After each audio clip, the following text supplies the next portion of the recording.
guys, good morning. Ito na naman si Inday Carya, nasa kalsada na naman siya.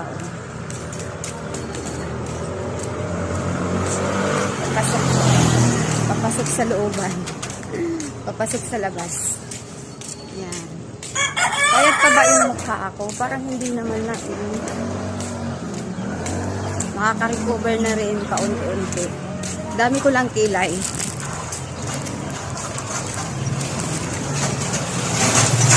Bye guys, thanks for watching. Oh, ayan ako.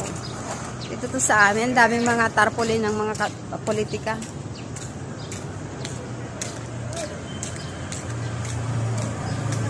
Ito yung lugar ko.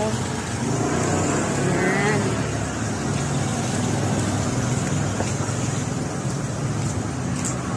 Magliliwaliw na naman si Inday para mawala yung kanyang anxiety and depression. Uy, oo nga pala. Sige na, bye-bye na. Mamaya na lang ulit. Thank you for watching.